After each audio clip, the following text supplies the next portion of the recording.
ada 306 triliun anggaran yang bisa diefisienkan belakangan, tetapi juga itu berdampak kepada pemecatan, misalnya banyak penyiar radio, penyiar RRI yang dirumahkan. Padahal tujuan dari efisiensi sebetulnya kan untuk mendapatkan anggaran yang lebih baik. Nah, di tengah itu semua juga muncul pernyataan dari Presiden Prabowo Subianto yang menyebut dengan nada mempertanyakan, saya ingin dipisahkan dari Pak Joko Widodo. Itu lucu katanya.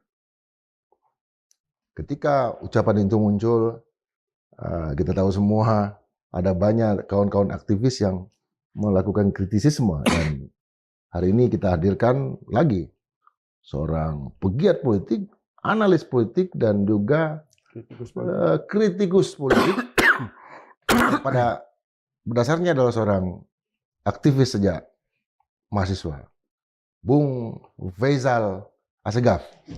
Assalamualaikum. Waalaikumsalam. Batuk ya, flu. Ya. Sebetulnya kan dulu yang diinginkan teman-teman aktivis ini ketika Pak Prabowo Subianto diberikan mandat ya, termasuk oleh teman-teman aktivis, itu adalah melakukan semacam pemisahan diri dengan Pak Joko Widodo. Tapi kenapa muncul pernyataan seperti itu dari Presiden? Ya, pernyataan tentang ada upaya memisahkan dirinya Prabowo dengan Jokowi itu harus dilihat dengan makna yang lebih dalam. Pertama, situasi psikologinya dulu. Kalau dirujuk pada pandangan publik,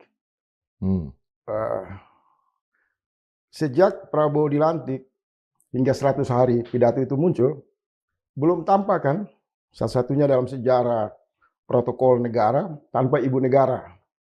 Ya, itu tidak dicermati. Jadi kalau saya ditanya apakah ada upaya memisahkan Prabowo dengan Jokowi, itu tidak pada dimensi politik. Ini pada persoalan pribadi.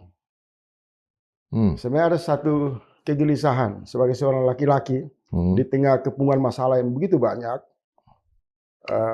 merindukan hadirnya ibu negara. Mungkin satu sindiran kepada Mbak Titi. Karena pidato itu juga muncul hanya beberapa hari kan setelah Mbak Titi itu mengeluarkan pernyataan yang juga keras. Bahwa menteri-menteri jangan takut kepada oligarki. Sementara oligarki simbol yang tidak lepas dari Jokowi.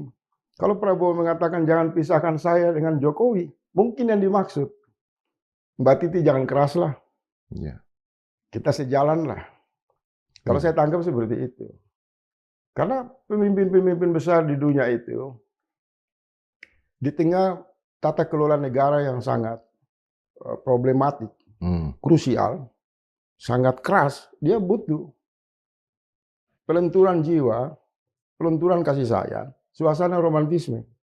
Selalu ada pendamping yang disebut istri atau ibu negara. Misal Yasir Arafat, kurang apa dia menghadapi gejolak di Palestina, menghadapi Israel. Hari-hari Yasir Arafat itu didampingi oleh istrinya. Begitu juga Obama. Yang justru istrinya seorang Yahudi ya. Begitu juga Donald Trump. Begitu juga baginda Rasul SAW. Nah, pemimpin-pemimpin yang berkarakter keras, tegas, selalu membahasakan sesuatu yang bersayap, yang tidak boleh dilihat secara politis. Ada juga keluhan personal. Artinya begini, Pak Prabowo ingin mengatakan bahwa saya itu mestinya tidak dipisahkan dengan istri saya. Dengan ibu negara. Loh, kenapa harus dengan Pak Jokowi? Kan lucu, begitu artinya. Karena kalau pemisahan itu dengan Pak Jokowi kan ada penggantinya, Mayor Teddy. Iya kan? Tetapi untuk kebutuhan yang apa ya? Kebutuhan kasih sayang, kebutuhan rasa manja. Itu selalu harus hadir perempuan. Dan pemimpin besar di seluruh dunia seperti itu. Saya mencoba melihat dari sisi yang tidak umum. Karena memang tidak umum ini. Karena setelah saya mencoba mencari tahu apakah pesan ada kelompok yang ingin memisahkan Prabowo dengan Jokowi itu tujuannya apa? Saya nggak menemukan. Karena kalau sebagai seorang penguasa yang mengumumkan adanya kekuatan yang memisahkan mantan presiden dan presiden, berarti ada kekuatan ketiga. Dan kekuatan ketiga itu ketika diumumkan hadir untuk berupaya membenturkan Jokowi dan Prabowo, maka dia lebih unggul dari dua kekuatan ini. Ya. Prabowo tidak mungkin. Pesan-pesannya bermaksud demikian. Saya ambil positif saja. Ini kerinduan dari kesendirian. Dan publik juga akan menerima beban yang dihadapi Prabowo itu, dia manusiawi. Harus ada pendamping. Artinya tadi, kalau memang ada kekuatan yang memisahkan Jokowi dengan Prabowo, dan itu ada orang ketiga, dan berarti dia lebih kuat, berarti itu orang itu mestinya kita lihat sekarang sosok yang sangat kuat. Nah, ini pertanyaannya agak nakal. Ya. Kalau memang ada ya, secara politik. Kita harus mengatakan saja, semakin jauh pemisahan atau jarak antara Prabowo dengan Mbak Titi, pengelolaan energi kekuasaan itu menjadi lemah. Karena ketika berbicara Prabowo Subianto, di memori publik selalu hadir Mbak Titi. Dan Mbak Titi ini sosok yang dianggap mampu menjembatani suara-suara kritis yang berkembang di luar. Karena sikapnya yang cenderung konsisten dengan suara-suara aspirasi rakyat. Kalau ini dianggap sebagai satu kekuatan ketiga yang terhempas atau jauh, dan kemudian Prabowo hari ini sadar untuk kemudian mengajak Mbak Titi, saya kira kiasan yang disampaikan ke publik itu bisa dimaknai. Tidak lama lagi rakyat akan menyaksikan hari-hari Prabowo tidak sendirian. Tidak membuat publik jenuh hanya yang didampingi misal Menteri si A, si B, atau Mayor Teddy. Tapi ada satu romantisme, penghalusan kekuasaan, kelembutan, hadirnya ibu negara Mbak Titi. Dan kalau tidak salah, sejak reaksi-reaksi kemarahan Prabowo yang belakangan ini muncul, kita juga lihat di panggung lain kan, sikap-sikap Mbak Titi yang juga terus menyuarakan hak rakyat untuk pembelaan terhadap tanah, bahkan turun kan ke lapangan. Betul. Memimpin rakyat angkatan laut untuk memenangkan rasa keadilan rakyat. Nah, dua energi ini jangan dipisahkan. Jadi saya tidak menemukan secara politis kelompok yang ingin memisahkan Jokowi dan Prabowo itu. Tidak ada. Tetapi saya membaca di balik itu ada perasaan, ada surat cinta yang dilayangkan secara terbuka dan berharap untuk kehadiran sosok pendamping yang lama bersama Prabowo, masa pahit, gelap, dan segala macam, agar istana kemudian bercahaya. Tidak lagi melihat presiden itu terjebak dalam kesendirian, terjebak dalam kegelisahan, sehingga ketika panggung diskusi itu digelar, hanya yang tampil omon-omon dan marah-marah.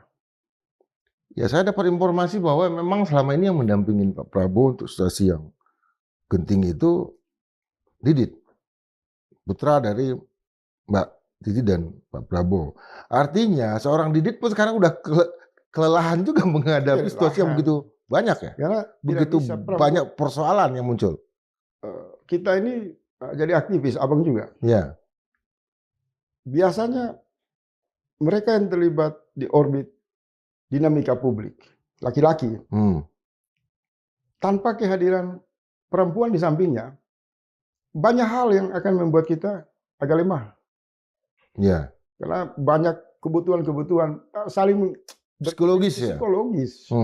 Maka tadi saya gambarkan di awal, kerasnya pertarungan Yasir Arafat sebagai pemimpin PLO menghadapi Israel. Tidak pernah lepas di sampingnya adalah istrinya. Begitu juga Obama, Donald Trump, pemimpin besar. Putin bahkan punya pacar juga. Putin, walaupun itu tidak muncul di publik, ya, tapi tahu. Tapi hadir dalam tidak dalam kesendirian Putin. Ya. Selalu ada yang menemani. Nah, apalagi pemain-pemain sepak bola ya. Itu sangat berpengaruh ya para apa yang disebut dengan ini. Ini sisi yang mesti harus lebih banyak diperbincangkan untuk kemudian agar publik tidak terlalu jauh mendefinisikan pesan-pesan politik. Kita sudah mendefinisikan ini Prabowo begini, ini begini. Ternyata Prabowo itu punya dua masalah saja. Masalahnya adalah kesendirian, kesepian, dunia sepi. Yang basicnya bukan seorang tasawuf, bukan irfani. Basicnya kan dia seorang militer. Seorang yang ingin melakukan gerakan-gerakan yang fenomenologi. Fenomenal. Nah kemudian solusinya ya hanya berputar pada kebutuhan biologis itu. Romantisme. Kedua, Prabowo ini juga kan punya masalah yang kalau orang semua mengatakan yang besar dihadapi Prabowo oligarki, isu-isu lain, menurut saya enggak. Enggak jauh lebih besar dari masalah yang kedua ini yang paling terbesar dihadapi oleh Prabowo. Yang sebenarnya sudah banyak diperbincangkan oleh publik, yaitu masalah kesehatan. Masalah kesehatan ya.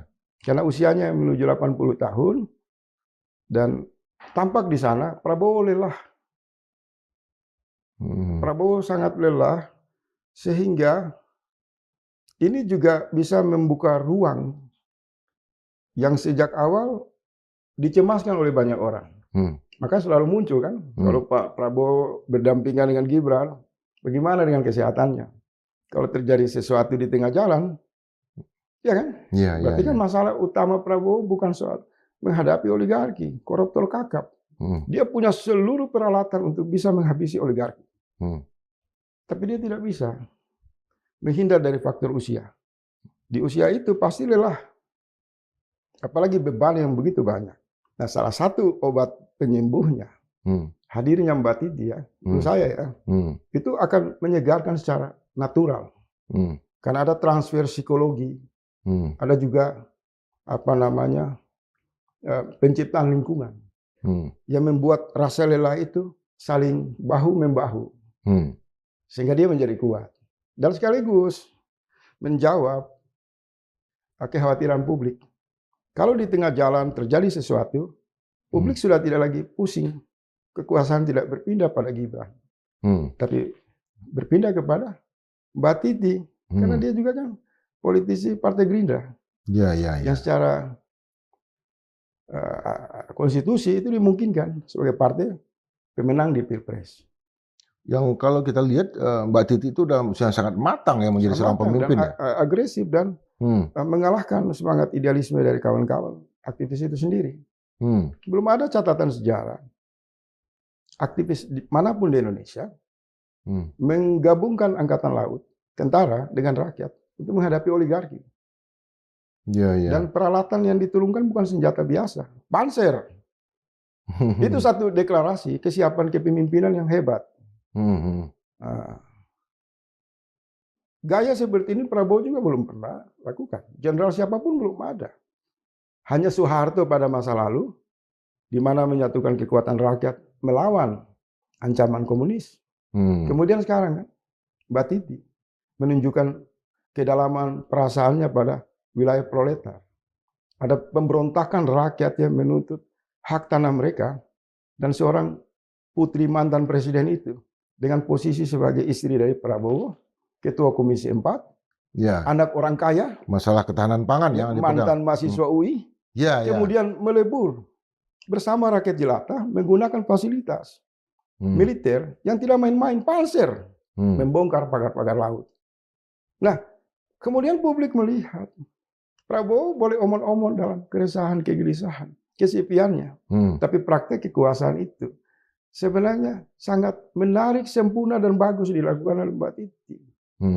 Dalam ruang ini saya mau mengatakan, pengertian perpisahan yang menurut saya itu tersirat di sana adalah panggilan.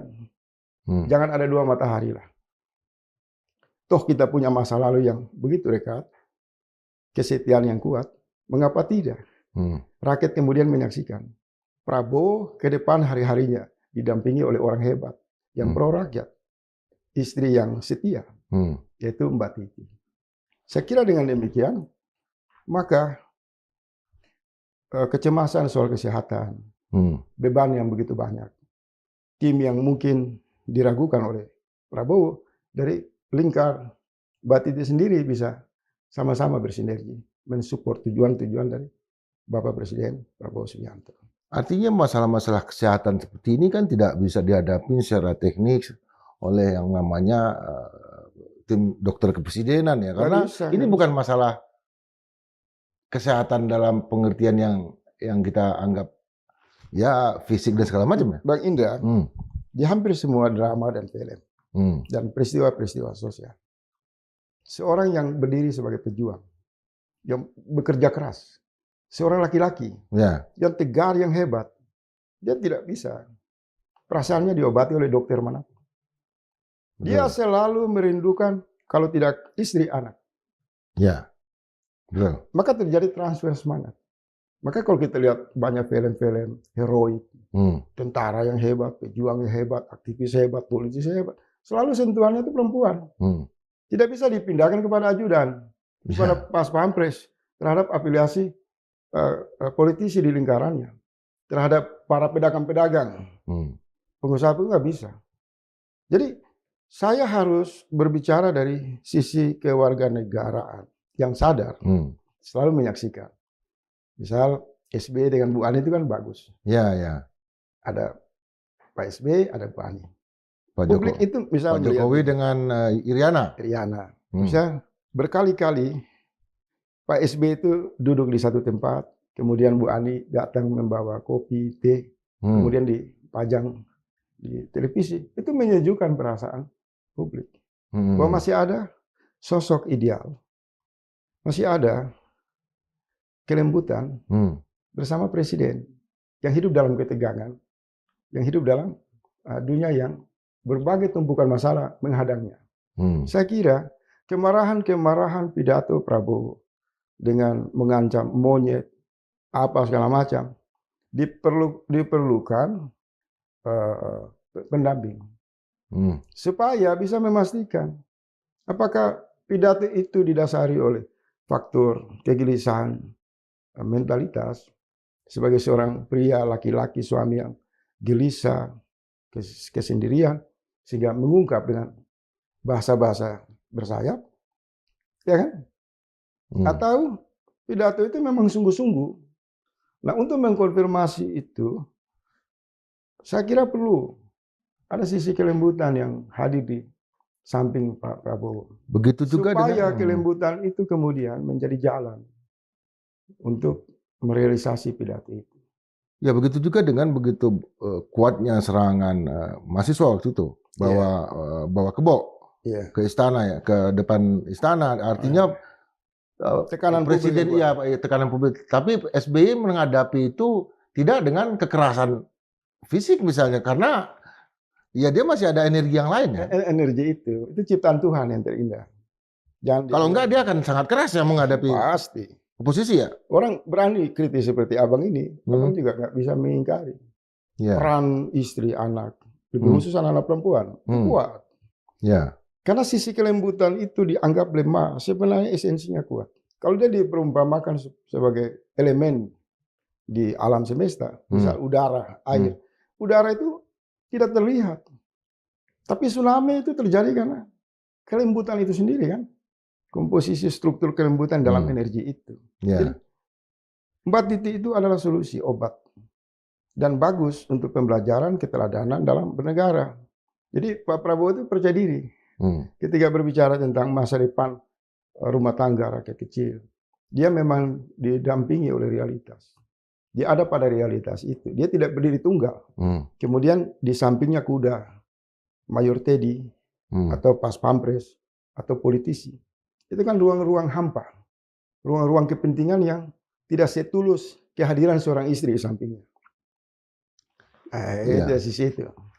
Kan selama ini kalau kita dapat juga informasi, memang Mbak Titi itu tuh dengan Pak Prabowo sering sekali sebetulnya melakukan makan malam bersama, tapi nggak dilihat oleh publik. Jadi bagaimana caranya untuk menghadirkan itu ke publik?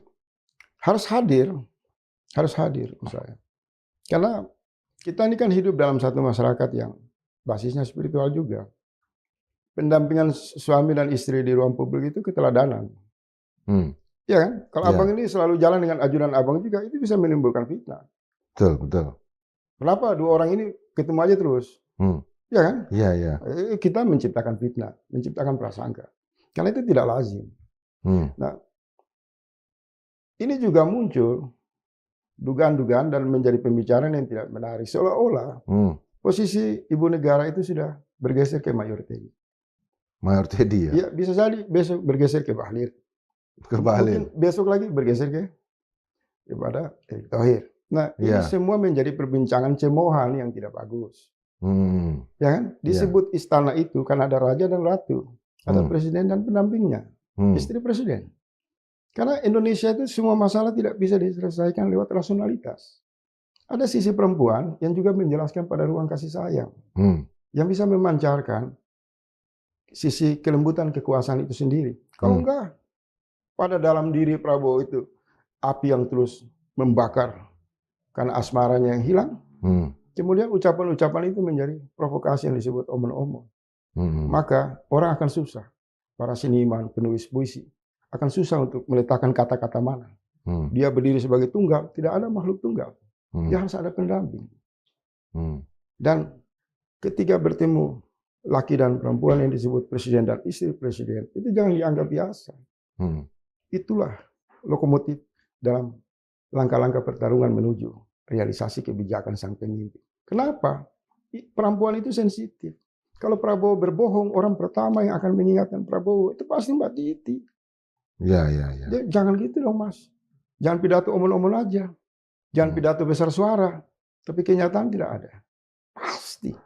Karena kita, ya saya sendiri sama Bung juga melihat bahwa ini presiden kita terlalu banyak dan terlalu sering pidato. Ya.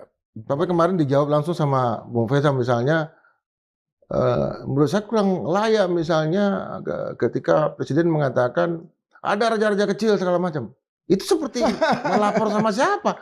Dia kan raja besar. Kenapa dia harus mempersoalkan raja kecil? Di depan banyak orang. Gini Bang Indra.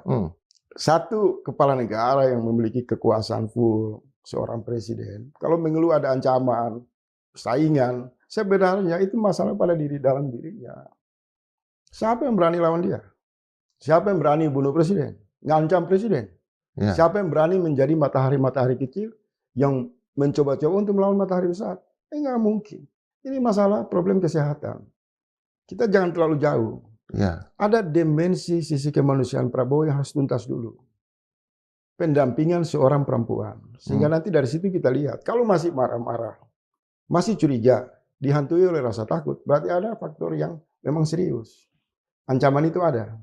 Ya. Tapi kalau dia berada pada satu kesendirian, dikepung oleh seluruh ornamen, oleh fasilitas kekuasaan yang diragukan juga sebenarnya, kan? Maka dia hidup dalam ketakutan. Publik nggak bisa percaya dengan ucapannya. Siapa raja kecil, Bang? Bahlil, Gibran. Jangan-jangan yang dimaksud raja kecil itu Prabowo sendiri. Karena gagal menghadapi raja-raja besar yang disebut oligarki. Iya. Iya kan? Ini semua banyak sekali analisa sekarang. Ya, pasti. Termasuk dari para orang dekatnya bahwa yang dimaksud itu bukan menteri. Tetapi kan analisis seperti itu kan Bang Indra, saya ini analisis yang menurut saya kan semut gitu ya. Iya, makanya saya datang dari sisi lain. Semoga ini didengar. Rahasia kekuatan yang namanya Prabowo Subianto itu tergantung pada Mbak Titi. Saya punya banyak alasan yang saya bisa urai. Iya. Tanpa Mbak Titi, Prabowo itu nggak ada apa-apanya. Ini sosok yang sangat menyemangati. Sosok yang punya akar sosial yang kuat. Jadi kalau misal tadi saya mengatakan, ada harapan, bukan harapan, kecemasan tentang kesehatan Prabowo yang dapat mengakibatkan kekuasaan dia berhenti di tengah jalan, maka sebenarnya bukan itu kepada Gibran, cemasnya. Penggantinya Mbak Titi. Dan konsolidasi itu secara natural terjadi. Tadi saya kasih contoh. Ya. Bagaimana Mbak Titi bisa menyatukan tentara dan rakyat habisi pagar laut milik oligarki. Itu satu prestasi, satu keberanian melampaui Prabowo sendiri. Ya kan? Ya. Bisa-bisa bukan raja yang dimaksud melawan, raja kecil. Ada kehilangan ratu di sampingnya. Jadi kita jangan terlalu jauh dulu. Di sesi pertama diskusi ini saya ingin menyimpulkan bahwa saya harus buka ke publik atas dasar kontemplasi kajian saya. Problem labilnya kekuasaan, kepemimpinan Prabowo karena tidak hadirnya Mbak Titi di sampingnya. Ya. Kalau ini sudah nanti muncul, abang akan lihat hasilnya. Prabowo dan lingkarannya tidak berani main-main sama rakyat. Karena energi morality itu hadir. Energi suara rakyat itu hadir. Dan dia secara hakiki tidak sendiri.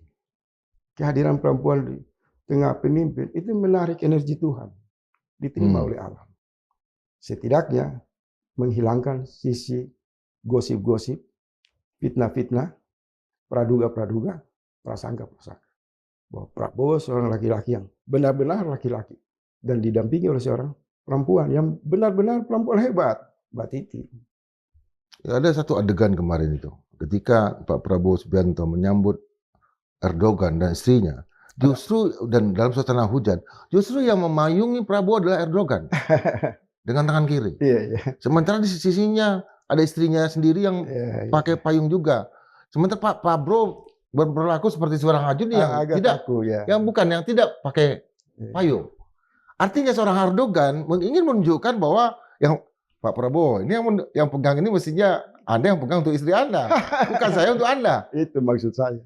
Itu sangat epic itu foto kemarin itu. Jutaan mata pasti melihat itu dan pasti membayangkan sangat indah, sangat romantis. Bila hadir di sana ibu negara kan. Iya. Jadi kalau nunggu pesawat mendarat kan bisa saling ngobrol, tidak kaku. Dan akan hebat kalau satu hujan-hujan terjadi tanpa payung. Iya. Presiden dan ibu negara itu pasti menimbulkan simpati. Tapi yang terjadi tanpa payung ya. Tapi kan yang terjadi ada perdebatan keras antara Mayor Teddy dan Pas Pampres dan itu sangat norak. Oh ya. Itu sangat memalukan, tidak bagus. Karena Pas Pampres mau memberikan memayungi presiden dan dilarang oleh Mayor Teddy. Ini semua jangan terlalu jauh. Sosok Prabowo hadir di ruang publik menegaskan sisi dalam berada pada kepungan kesepian. Redup dan kalau dibiarkan akan terus semakin gelap. Datangkan yang disebut terang itu. Peran seorang perempuan yang disebut ibu negara. Saya kira itu mesti kita dorong. Iya kan? Karena itu bentuk cinta kita kan. Bentuk sayang kita. Kita senang pemimpin kita jangan kesepian dong. Kalau dia terlalu jauh kesepian, ada yang bawa alkohol, bawa narkoba. Ada yang memberikan bisikan-bisikan yang tidak benar. Apa yang terjadi di negara ini? Bisa mempercepat. Atau bawa Marilyn Monroe. Kita tidak tahu. Jadi hentikan semua cara pandang, prasangka. Kita tiba pada kesimpulan saja. Masalah Prabowo hari ini dalam 100 hari, kekosongan ibu negara itu adalah masalah yang sangat fundamental. Masalah yang dirindukan oleh rakyat untuk diselesaikan. Saya tantang itu. Kasih aja 1 bulan Mbak Titi. Terus mendampingi Prabowo. Sejauh ini Republik. Rakyat nyaman. Ada penjaganya. Kalau tidak, apa yang terjadi dengan para aktivis? Kalau tidak, biasanya ketika Allah menggambarkan tentang praktek kejahatan raja-raja di masa lalu. Misal Fir'aun, Namrud. Tidak ada di sana. Krisis pendampingan perempuan. Apa yang terjadi? Lahirlah bisikan-bisikan di lingkarannya yang menyebabkan semakin jauh dia bertindak tanpa kasih sayang. Karena tidak hadirnya energi perempuan kan. Dan selalu nabi-nabi yang melawan Fir'aun, Namrud, selalu ada pendamping perempuan. Jadi bagian dari sejarah yang menopang dari sisi kelembutan dan kasih sayang. Nah, pada sisi ini saya tidak mengatakan Prabowo Namrud. Tetapi semakin lama meninggalkan ruang ruang di mana romantisme itu, hilangnya romantisme itu, maka itu makin menimbulkan kecemasan. Siapa bersama Prabowo di tengah malam saat sendiri? Siapa di saat Prabowo bercurhat hati Siapa? Bangun tidur. Kalau itu kepada ajudan, kepada pas pampres, kepada teman dekat, kepada politisi partai, berbahaya. Semua yang dilakukan dalam perasaan paling dalam, itu akan menimbulkan kelemahan bagi lawan politik. Tapi kalau perasaan itu ditumpahkan kepada anak, kepada istri, maka sebenarnya dia berada pada tempat yang sebenarnya. Jadi masalah pendampingan Ibu Presiden ini, masalah yang sangat penting.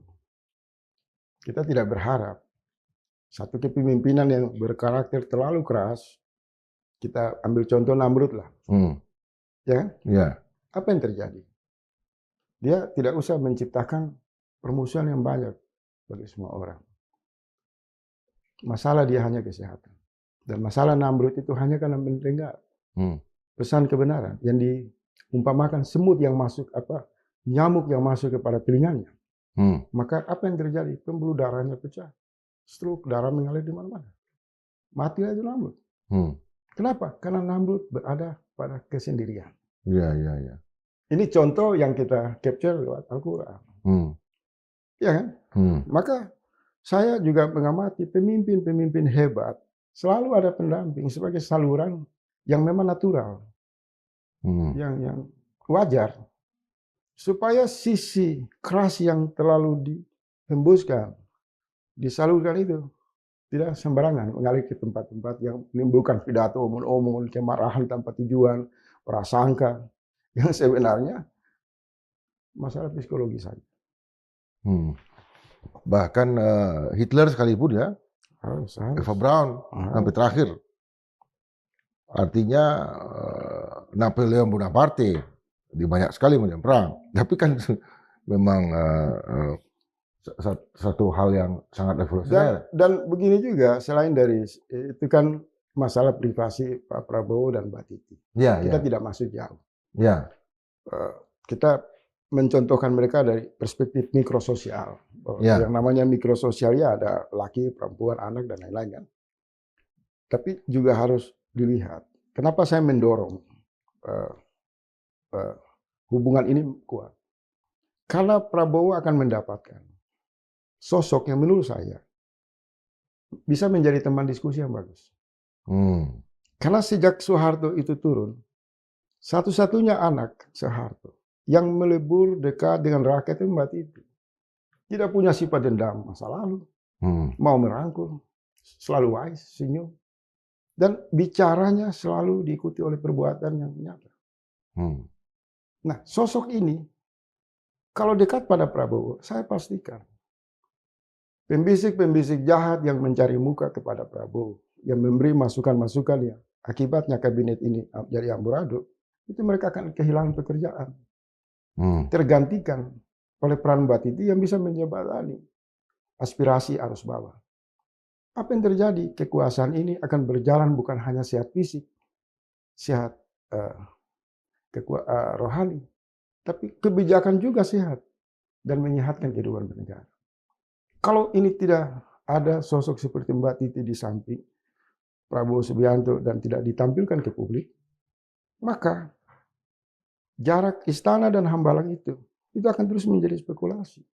Pada saat Presiden merumuskan kebijakan strategi, apakah kesendirian dia di Hambalang, ditemani kuda-kuda, hanya beberapa ajudan yang loyal, yang tidak memiliki kekuatan pancaran ilmu pengetahuan, hanya modal kesetiaan, atau dia berada pada kesepian dalam fasilitas istana negara. Apalagi sosok seperti Mbak Titi ya. Jadi Mbak Titi perlu hadir.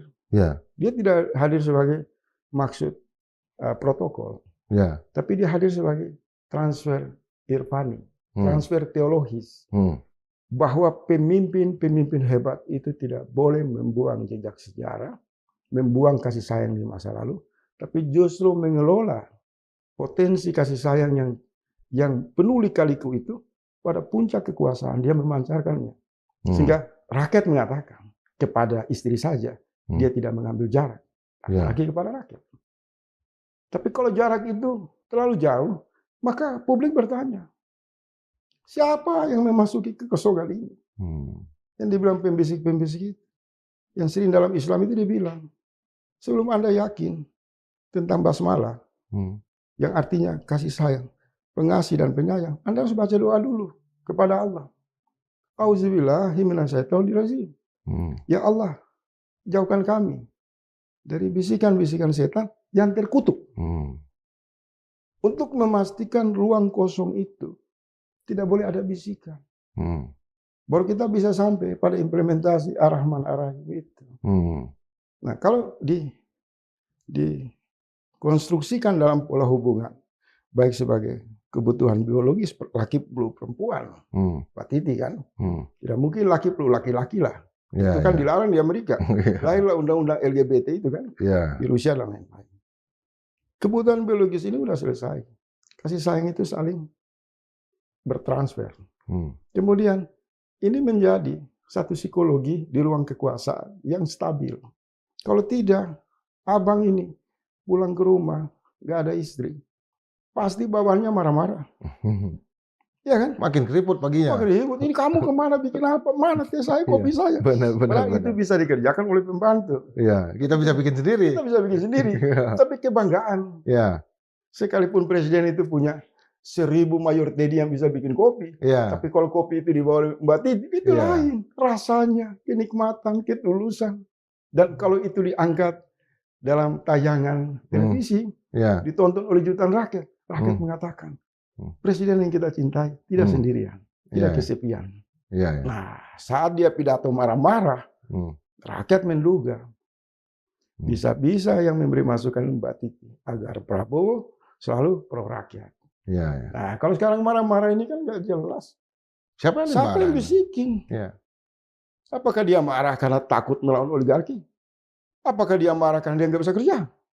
Apakah memang bawaannya marah-marah? Lama-lama negara ini bisa jadi big fire. Yang oleh Amin Rais disebut api besar. Karena presiden bawaannya marah-marah. Marah sana, marah sini. Baru pertama loh. Di era kepemimpinan presiden itu. Mengatakan musuh-musuhnya itu monyet. Cuma sebatas omong-omong. Ya kan? Betul. Pak SBY kan gak ngomong. Oligarki monyet. Budaya harta itu ditahan. Betul.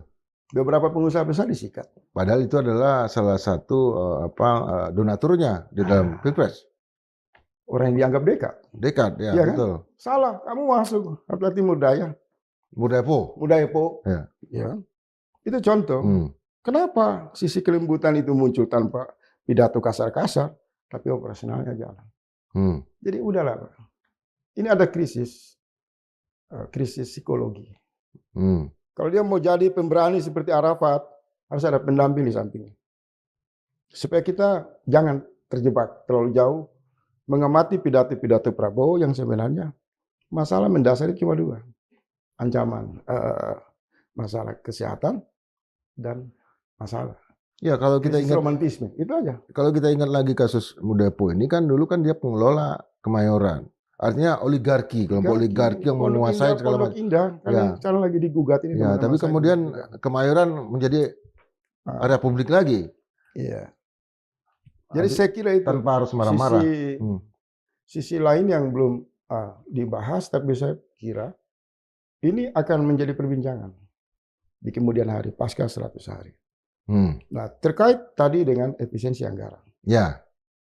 Kalau menurut saya, pendekatan efisiensi anggaran ini juga kayak Namrud. Ini gaya-gaya Fir'aun. Kenapa saya mengatakan demikian? Ini tidak dalam satu panduan sisi kenabian. Kalau kita ambil contoh sebagai masyarakat religi. Nabi itu ketika mengajak orang atau lingkaran kekuasaannya atau mitra persahabatannya untuk menegakkan prinsip-prinsip kesederhanaan, efisiensi. Maka yang pertama dilakukan pada dirinya. Dia berpuasa, makan Senin Kamis, hidup dalam kepedihan, sangat dibawa akar sosial. Dia terlepas dari seluruh perbudakan materialis. Maka ketika dia mengatakan, wahai umat, melampaui negara ini loh, efisiensi, hidup sederhana, umat mau menerima. Karena Nabi menunjukkan itu. Tapi Namrud kan tidak. Firaun kan tidak. Dia menggunakan efisiensi dan kesederhanaan itu untuk menumpuk kekayaan sebanyak-banyaknya dengan memperbudak kaum kecil. Membangun kastil-kastil. Membangun kastil. Dia beli kuda pada zaman itu harganya mungkin sekarang ya. Sama dengan kuda Pak Prabowo miliaran juga. Dia beli ya sesuatu yang untuk dalam rangka penumpukan materialis. Nah efisiensi gaya Namrud Firaun ini masih terjadi dari zaman ke zaman diadopsi, diselundupi. Apa buktinya? Mereka yang selalu bicara suara besar. Demi rakyat kita buat efisiensi. Tanya, ada nggak keluarga Prabowo yang mendapatkan bisnis-bisnis dari keuntungan kekuasaan? Berapa pendapatan Hasim? Berkurang apa naik? Berapa lingkar keluarganya? Teman dekatnya, sahabatnya, konconya. Mereka parade orang-orang kaya di tengah situasi derita masyarakat. Mereka tidak menteladani. Begini loh, hidup sederhana. Jadi ketika mereka berkuasa dan mengatakan efisiensi, rakyat akan datang mengatakan, kami siap. Karena Anda memberi contoh itu. Ini tidak. Pejabatnya brengsek dan kurang ajar, joget-joget di istana, seperti kebun binatang, kemudian kampanye efisiensi. Apa yang terjadi di bawah? Ancaman kehidupan kepada birokrasi di level bawah. Aparat kecil yang selama bertahun-tahun diperlakukan secara sewenang-wenang dengan menonton seluruh aneka kebijakan negara, bersekutu, berselingkuh dengan oligarki, merampas hak-hak hidup mereka. 10 tahun Jokowi misalnya. Kemesraan dengan oligarki kurang apa? Utang luar negeri bertumpuk-tumpuk. Situasinya sudah amburadul. Datang orang kaya baru namanya Prabowo. Masih bertahan orang-orang kaya lama yang hartanya makin tambah, Erick Thohir. Pejabat-pejabat 17 dari kubu Jokowi yang hartanya tidak berkurang, tambah naik. Ditambah kolega Prabowo yang sampai hari ini belum menyumbangkan 1 perak uang pribadi untuk rakyat. Tiba-tiba berkampanye efisiensi anggaran. Ini bajingan, ini amoral, ini Namrud, ini Firaun, ini kebijakan yang tidak tulus. Anda menciptakan utang luar negeri, Anda membiarkan negara dirampok oleh oligarki. Negara menghadapi masalah yang sebenarnya Anda tidak yakin, tidak mampu meyakinkan investor asing, tidak mampu menarik dukungan partisipasi ekonomi dari arus internasional, ada beban. Kemudian Anda bilang efisiensi demi rakyat. Sontoloyo. Prabowo harus hentikan ini. Dia harus kembali dulu menyelesaikan masalah pribadinya. Krisis mental, krisis dalam jiwanya, diperlukan seorang pendamping perempuan. Dia lakukan dulu. Kalau dia sudah bisa meyakinkan rakyat hubungannya kuat dengan Mbak Titi, ya kan? Saya yakin Prabowo tidak akan terjebak dalam gelora akal-akalan, politik-politik brengsek, hasil bisikan dari para brutus-brutus yang ada di lingkaran kekuasaan. Hati-hati dengan cara-cara efisiensi. Efisiensi itu dasar yang dibangun oleh moralitas. Saya ajak abang efisien, tapi saya hidup kekayaan. Di mana moral saya? Efisiensi itu harus dibangun dengan kekuatan solidaritas yang mempertimbangkan aspek rasa keadilan dalam realitas. Maka seluruh pemimpin yang jujur, para nabi, pemimpin revolusioner, pemimpin yang idealis, dia hidup berkecukupan. Dia hidup sederhana dulu. Baru dia bisa mengajak organisasi negara, aparatur di dalamnya, bahkan seluruh rakyat untuk berjuang dalam arena pembangunan bernegara yang sederhana. Hari ini semua brengsek. Maka saya di salah satu podcast mengatakan, hei Prabowo, kamu sumbang kuda-kuda kamu itu yang tidak ada manfaat hanya untuk buat rakyat. Itu nggak ada manfaat buat rakyat. Jual kasih ke negara. Tanah-tanah yang terlalu berlebihan kasih. Menteri-menteri juga begitu. 80% harta mereka kasih buat negara. Baru kalian pidato di hadapan rakyat dan pegawai-pegawai kecil di level bawah. Mari membangun rakyat dengan solidaritas efisiensi. Kalau itu tidak dilakukan, ini Namrud, ini Firaun. Mereka harus dilawan. Jangan sampai rakyat ditekan. Pegawai kecil diikat perutnya, harta mereka makin menumpuk. Oligarki dibiarkan bebas. sumber-sumber kekayaan alam di backing oleh jenderal-jenderal. Ini kurang ajar, harus berhenti, harus stop. Kalau tidak, Bang Indra, dari hati saya yang paling tulus, saya akan ajak seluruh kawan-kawan kita, 98, 80-an, generasi baru ini, sudah saatnya menyiapkan diri. Kita sementara berada pada pertimbangan yang harus kita tegaskan. Membiarkan para bandit-bandit ini terus menipu rakyat, atau kita turun ke jalan untuk kobarkan apa yang disebut revolusi. Karena ini sudah kurang ajar. Kamu yang utang, kamu yang bikin kebijakan hancur-hancuran. Kamu beli pesawat bekas, kamu bikin kapal bekas. Semua itu uang rakyat kamu rugikan. Tapi di saat ketika kamu tidak mampu meyakinkan dunia untuk mendapatkan investasi, kamu memperbudak aparat di level bawah. Ini bajingan, ini tidak adil. Ini harus dihentikan. Kalau tidak, kita ajak seluruh prajurit TNI di level bawah, Polri di level bawah, pegawai-pegawai negara di level bawah, berontak lawan presiden. Lakukan pembangkangan. Mereka harus hidup sama dengan kehidupan guru di desa-desa, di pelosok-pelosok, yang hidupnya sangat menderita. Prabowo tahu itu enggak? Dia harus menambah keuangan bagi mereka. Saya berasal dari keluarga guru, merasakan itu. Mesti efisiensi itu. Dengan segala cara. Dia tegakkan hukum, mengambil hak rakyat di tangan oligarki. Untuk dia serahkan kepada orang-orang kecil yang berhak menikmati negara ini.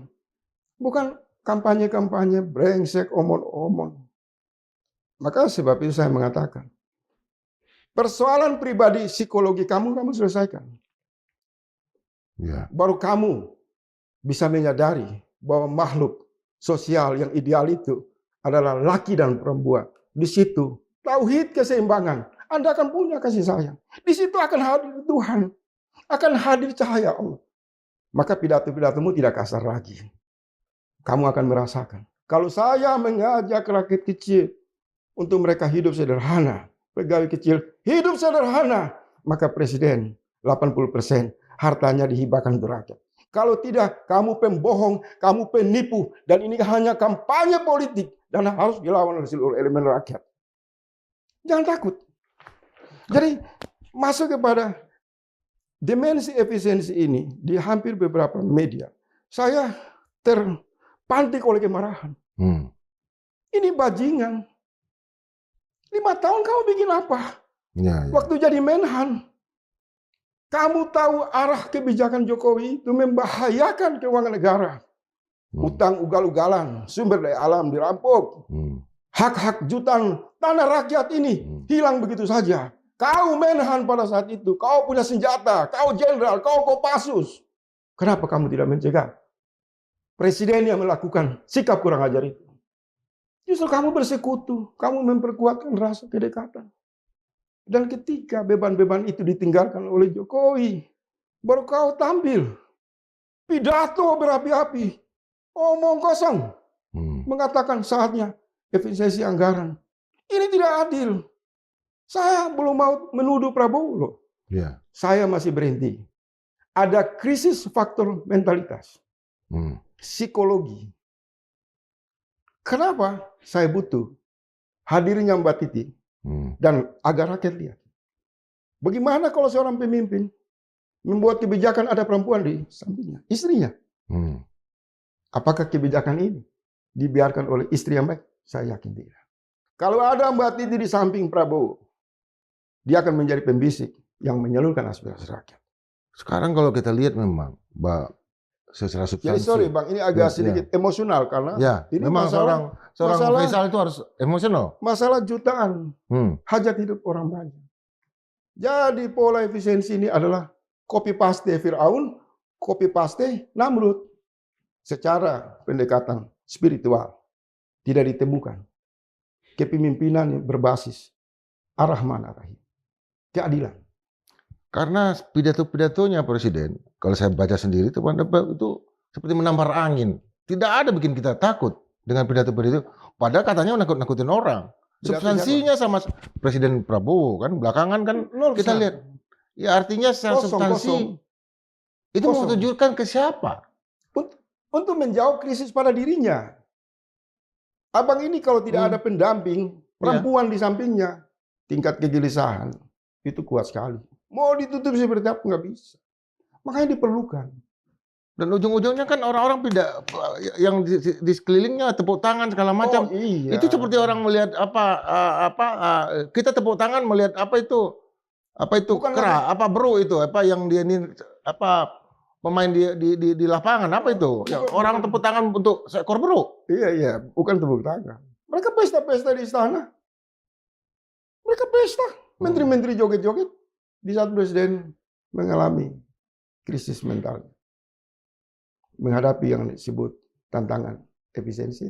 Ini brengsek nggak nih? Menterinya joget-joget di istana pakai uang rakyat. Apakah itu efisiensi? Jadi saya kembali. Itu bukan hanya sekali. Bang, kata efisiensi itu kan Latin. Iya. Kalau kita bicara kesederhanaan. Apa makna kesederhanaan dalam Islam? Bagaimana membangun kesederhanaan dalam Islam? Tidak main-main. Setiap tahun kita masuk dalam proses pembentukan manusia yang sederhana, disebut bulan Muharram. Untuk mensucikan diri kita, menghapus seluruh hawa nafsu, untuk menjadi manusia yang memiliki fitrah, yang memiliki hubungan yang kuat dengan Allah, untuk dia bertindak kasih sayang, keadilan. Siapa mereka? Landasannya adalah sederhana. Mau contoh konkret sebagai pemimpin yang hebat, semua orang merujuk kepada baginda Rasul Sallallahu Alaihi Wasallam. Bukan hanya Islam, tokoh nomor 1 dunia. Kekuatannya mengajak umatnya hidup sederhana. Dampak sederhana ini membuat mesin-mesin penindasan oligarki hancur. Alat produksi apapun tidak bisa menghancurkan sisi kemanusiaan. Kita lihat Malaysia, kita lihat Iran, Houthi, jauh dari kesederhanaan, mempermalukan seluruh menteri keamanan di seluruh dunia, dihinakan, rendah, miskin, ini, tapi dia punya kekayaan, iman dan spiritual dan ilmu. Apa yang terjadi? Tidak ada negara manapun yang bisa usir kepala induk. Hanya yang Houthi. Dia berkali-kali menembak Israel. Negara yang dihinakan, tidak memiliki kekuatan materi. Berarti apa kekuatannya? Kesederhanaan hidup. Maka terbentuklah solidaritas, ideologi dan lain-lain. Di Indonesia ini, pejabat-pejabat kita bermental Namrud, Fir'aun, Karun, pencuri, penipu, pembohong, mengajak rakyat kecil yang tertindas untuk hidup sederhana. Mereka sudah hidup sederhana jauh sebelum ucapan Prabowo. Mereka ditindas, dipinggirkan, rakyat hak-haknya dirampas, dipaksa hidup di bawah sederhana. Mereka terima. Sekarang diajak lagi hidup sederhana. Pegawai kecil, guru-guru, prajurit TNI, prajurit Polri. Ini harus dihentikan. Efisiensi harus tepat sasaran. Sekarang kan banyak pegawai honorer yang kena. Ya sudah terjadi gelombang kemarahan. Dirasakan dampaknya. Ini kan ugal-ugalan. Belum lagi berbicara efisiensi dalam konteks sentralistik dan desentralisasi. Ya kan? Orang Papua, pejabatnya hidup foya-foya, wajar. Dia punya emas. Mau dia belanja boros pegawai, tanahnya emas. Dia kaya sumber daya alam. Orang Maluku, pegawainya menuntut hidup sejahtera, dia kaya. Lautan dia 200 triliun setiap tahun. Uangnya hilang. Tidak diperjuangkan oleh siapapun presiden di Republik ini. Rakyat di Kalimantan, Padang, Medan, Lampung, Bengkulu, Aceh, mereka tidak boleh berada pada efisiensi definisi sentralistik. Karena mereka punya kekayaan alam, punya resource. Biarkan mereka mengelola tafsir yang disebut efisiensi anggaran. Yang terjadi hari ini, seluruh hak otonomi daerah, rakyat yang memiliki kekayaan di daerah-daerah, otonominya mulai dipangkas. Betul. Dikembalikan kepada sentralistik. Kemudian tafsir distribusi anggaran berbasis kepentingan kekuasaan sentralistik. Ini lebih busuk dari Orde Baru. dalam konteks Bahkan desentralisasi. anggaran kesultanan pun ditarik lagi. Ditarik. Ini perampokan. Anggaran Aceh ditarik Jadi lagi. menurut Papua. saya senang dengan misal ada ikhtiar politik dari beberapa politisi Gerindra dan partai-partai di DPR yang mengingatkan Pak Prabowo hati-hati. Karena ini bisa efisiensi. Yang dimaksud itu perampokan. Negara diminta manajemen keuangannya super irit. Sementara ada uang rakyat, hak rakyat yang bertumpuk ribuan triliun di segelintir orang disebut 1%. Ini juga organisasi. Namanya organisasi sembilan naga. Organisasi oligarki. Kenapa presiden tidak membangun solidaritas? Memanggil mereka di istana. Anda sudah lama diuntungkan oleh kebijakan negara. Negara dan rakyat lagi menghadapi masalah. Hei oligarki, kamu patungan untuk minimal negara pinjam. Di seluruh dunia seperti itu. Ini oligarkinya makin tumbuh dan dipelihara. Dan presiden seolah-olah menjadi kucing kampung di hadapan oligarki. Kemudian dia menjadi macan. Macan ompong di hadapan rakyat dengan pidato omong-omong. Ini makin mempermalukan perjalanan kepemimpinan Prabowo Subianto dalam pasca 100 hari ini. Menurut saya ini harus dihentikan. Kita starting lagi. Sudah pasang salah ini kan? Saran saya, jangan terlalu jauh buat analisa. Masalah utama Presiden Republik Indonesia adalah dua masalah. Apa yang disebut kesehatan sebagai ancaman dan peluang bagi musuhnya. Yang kedua masalah, diperlukan romantisme. Kelembutan dari sisi pendampingan seorang istri. Sehingga energi itu kemudian insya Allah menyadarkan Bapak Prabowo Subianto. Kalau saya membuat kebijakan apapun, menyangkut jutaan keluarga, bukan lagi individu, keluarga, mikrososial. Maka saya juga harus mempertimbangkan perasaan saya dan keluarga saya. Kalau tidak, dia berdiri sebagai orang tunggal, dia bisa jadi monster. Dia nggak peduli mau anak, mau istri. Apa yang terjadi? Dia akan menjadi Namrud atau manajemen Namrud di era modern. Yang dengan label demi rakyat, demi rakyat. Isinya apa? Garong seluruh uang rakyat, garong seluruh kehidupan rakyat. Ini yang terjadi.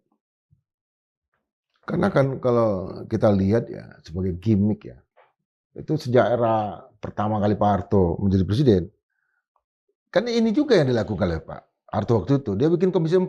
Beda. Pak Hatta misalnya, enggak. Muhammad Hatta menjadi ketua dan segala macam untuk masalah dansa-dansi.